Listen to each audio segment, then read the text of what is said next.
Hello, fellow mutants.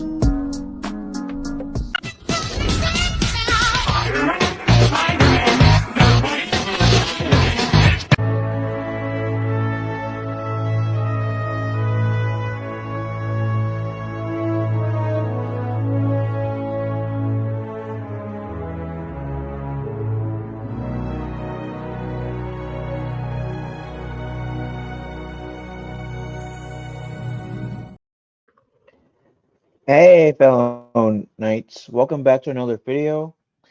In this video, we're going to be going over 10 DC villains that this article believes that the Ninja Turtles could just beat.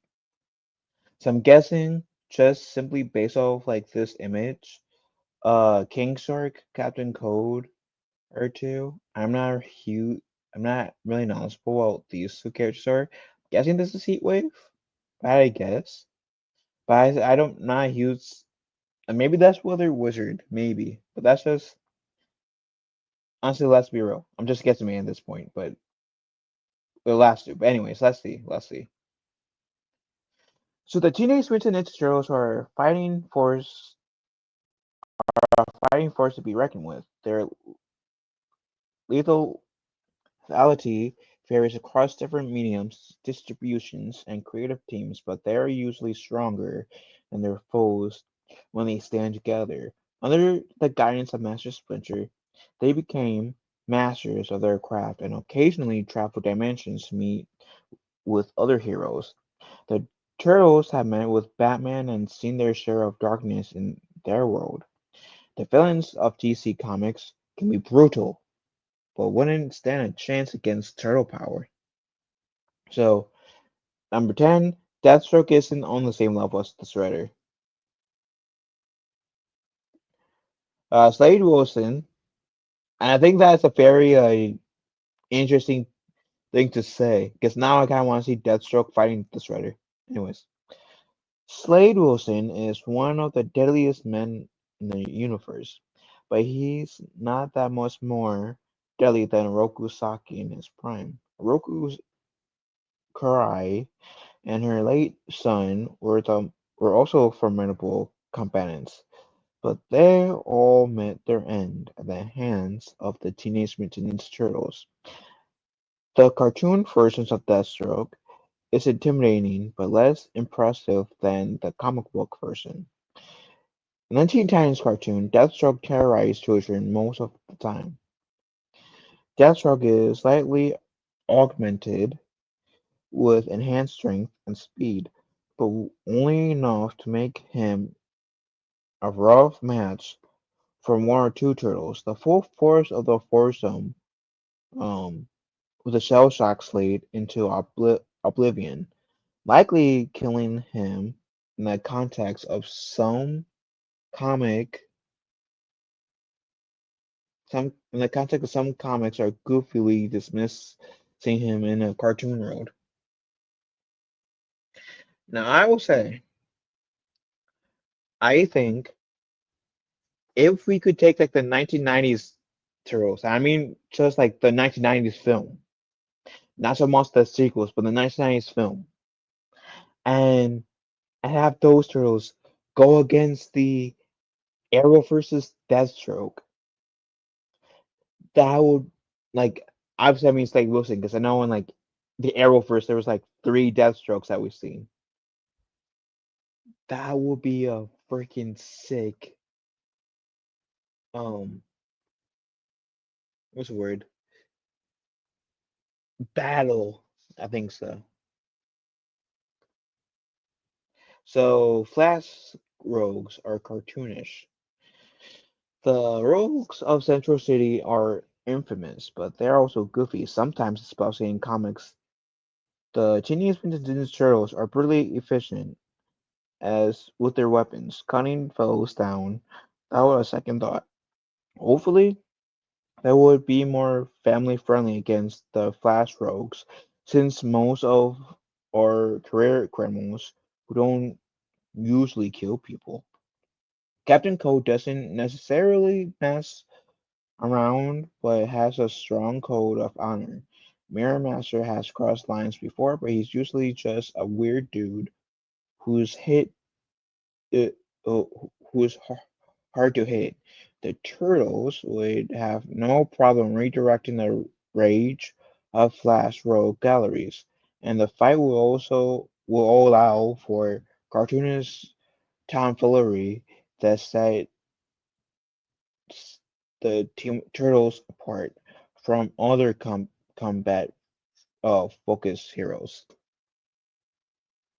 See, if we're going to go with cartoon, then I would like to see like the Rogue Gallery of the Flash go against the 1980s Turtles, or even like the 2012 Turtles, because the 2012 Turtles were somewhat cartoony, like in terms of like they're jokey jokes, and yes, that's a cartoon. I know that CGI, but they're more serious too. So I would like to see the 2012 person Turtles fight against their Flash Rogues based on their description. King Shark is just a big shark. The Teenage Mutant Ninja Turtles are the authorities of anthropomorphic animals with ill intentions. Armagon was more than a mutant shark. They generally look shark-like, but Sophie Campbell's version of IDW made the Shark Man form beyond time a, a cosmic menace. To boot, King Shark is child's play by comparison. Uh, Namir is a fun monster, but even his defined heritage isn't a novel threat to the turtles. A fight in the heart of his kingdom would pose unique issues, but if the turtles caught King Shark on land, they wouldn't have too much trouble taking the brute down if necessary. He's very strong and pretty fast, but he's also a shark and, thus, not well versed in humanoid martial arts. Yeah, I would like to see King Shark fighting the turtles. Clayface can't get wet. That can go kinky. You guys get my meaning. I'm sorry. I'm so bad. I'm sorry. There are many versions of Clayface across all Batman lore, sorry, but they're all similar in key ways. They all used to be ordinary humans until accidents turned them into Gotham's most malleable menace. And the Turtles have the job experience to handle any mutant threat. Ideally, they would emphasize de-escalate and go out for pizza. His abilities to shift and comfort himself to hide uh, in tight spaces makes him a particularly scary foe for sewer-based combat. But it wouldn't take Donatello long to find a way to fight back. Water, extreme temperature, and chemicals are alarmingly accessible where the Ninja Turtles live, so their best bet for taking any versions of Clayface would be a home field advantage. Dude, I would love to actually see Clayface, like the Turtles fighting Clayface. The Turtles with Batman fighting Clayface. Like maybe the Turtles are going to Gotham. They inadvertently, while they were like maybe like fighting Batman, they cause a accident that causes Clayface to become Clayface, and it's up to like both Batman and the Ninja Turtles to beat Clayface. That would be an interesting crossover movie. I remember I have like one Ninja Turtle Batman crossover movie. That would be a cool like other Batman Turtle crossover. So Killer Croc will flee the sewer.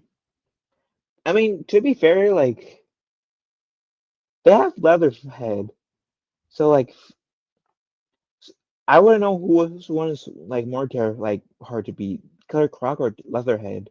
But they can, since the genocide would have experience with Leatherhead, they could use but adapt.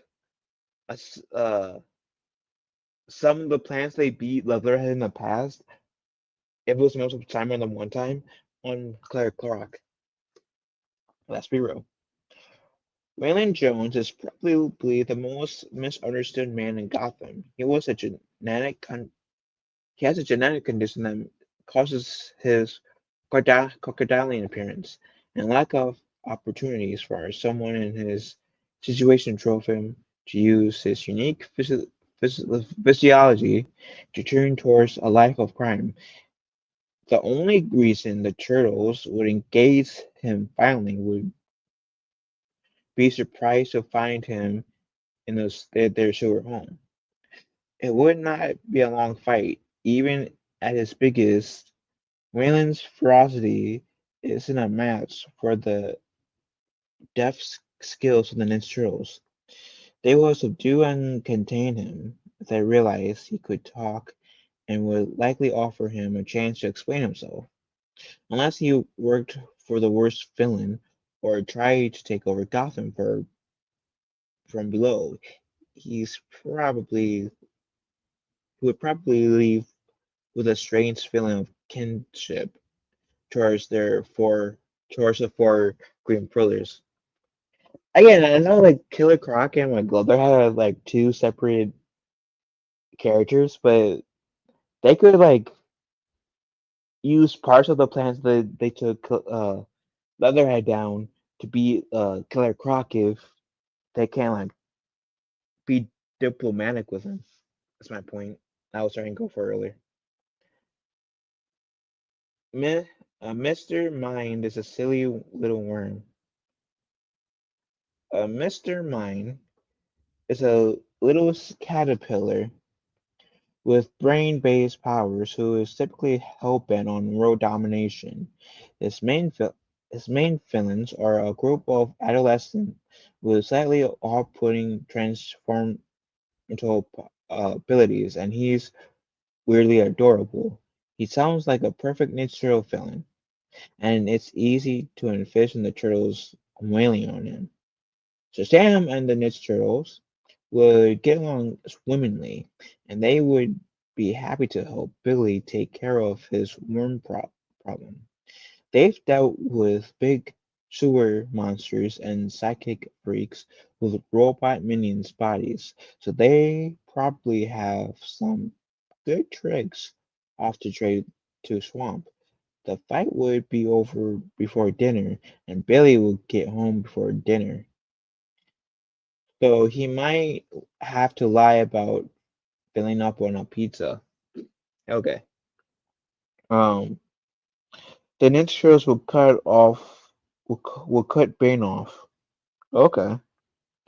So Bane is smarter than people credit him, but the Ninja Turtles have handled smart guys before. The venom that flows through his veins is in a different form that Mugen. Wait, the venom that flows through his veins isn't so different from the mutagen that turns the turtles into muscular humanoids, except for the side effects. Instead of turning him into an anamorphic animal, it saps his sanity and health.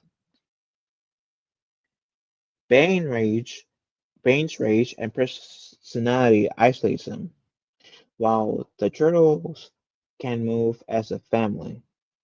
They aren't easily affected by chemical substances, and they would instantly shift the battle in their favor if they could just cut off Bane's supply of venom. Keep, keeping mutagenic substance away from the bad guys is a walk in the park for the Teenage Mutant Ninja Turtles so that Bane would get destroyed. I would love to see like a fan film, or of course any of these characters that they say the turtles could beat. But so far, out of the ones that we got out of so far, I would specifically love to see a fan film of the Ninja Turtles fighting Bane. That'd be badass. Man Bat is misguided mutanimal.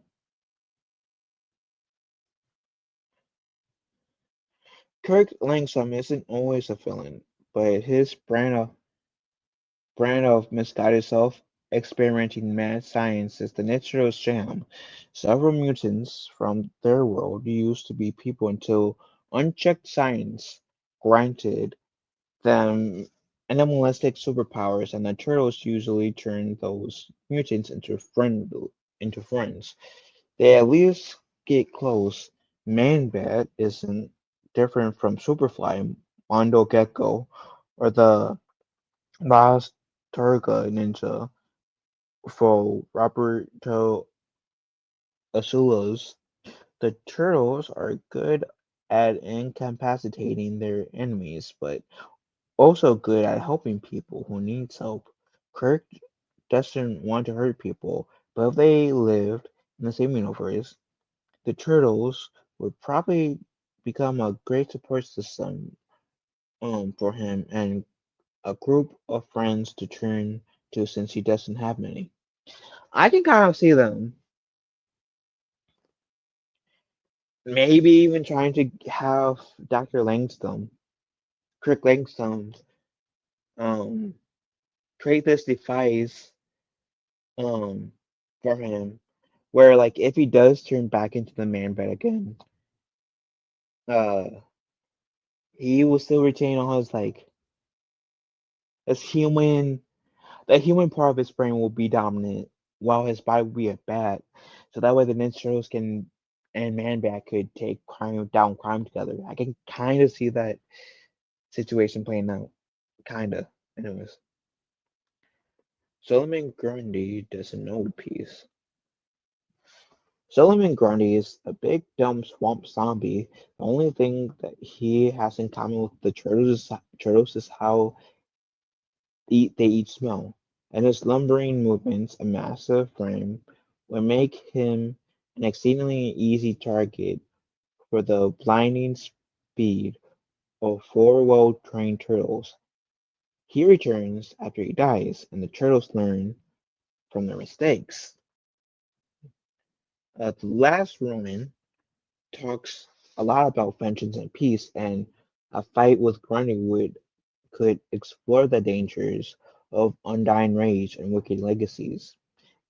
If the turtles ever made their way to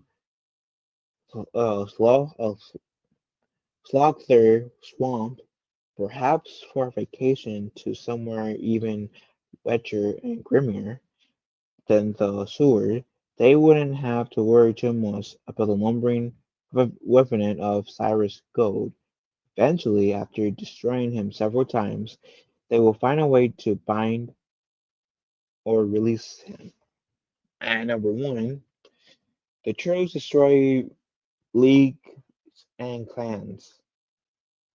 I mean, we kind of saw um doing this, taking down the League of Assassins and the Foot Clan teaming up with each other in the Batman versus the Teenage Mutant Ninja Turtles film. So like this isn't like I feel like the older ones that they said were like a bit more original. This one we've seen the Turtles um do this before in movie form. Eh, Ah, let's see what they say. Let's see what they say. So the League of Assassins is a lethal clan of ninja from a remote and mountains region, with agents around the world constantly poised to strike from the shadows. The Teenage Mutant Ninja Turtles eat dweebs like that for breakfast. They would have to fight they will have a serious fight on their hands, but it's nothing new. Since Oroku started beef with the Hamato clan, the Hamatos have dedicated their lives to throttling evil ninja. The leagues the league isn't pushovers, but they could call in favors for their Gotham connection and lock it as a united front. They could fight. They could take the fight to Race and Thalia in months. the same way they typically do with Shredder and the Foot Clan. It might be it might take them a long time, but they would probably have even more skilled allies than they do in their home universe. Again, we kind of already saw the Turtles take on the League of Assassins in League of Shadows, League of Assassins, whichever name you guys want, because I know the League goes into by those two names. But we saw the Turtles go face down the League and the Foot Clan in the Batman vs. the Ninja Turtles. So it wouldn't be new, but that's their 10 being the League and Foot Clan. Solomon Grundy, Man Bat, Bane, Mastermind, Killer Croc, Clayface, King Shark, the Flash Rogues Gallery, and Deathstroke. I think out of all of that, guess I'm probably least interested at the moment with the League of Assassins because we've seen that already, and that was pretty cool in the Batman vs Superman. I mean, Batman vs Ninja Turtles movie. So that was pretty cool. So that's why I would be less interested because we've seen that before. The thing I'll be into seeing out of all of them the most is the Deathstroke one. Like I said, if we can get like especially a fan film of like the 1990s Turtles versus like the Manu Bennett Slade Wilson, Manu Bennett played Deathstroke in the Arrowverse. Dude, that could be fucking badass. That could be badass. That's the one I'm most interested in outside of Bane. So that said, what are some of the villains you can see the Turtles facing in the DC continuity? Let me know in the comments section down below. Well, if you all have a wonderful day, be kind to one another. I will talk to your fellow knights later.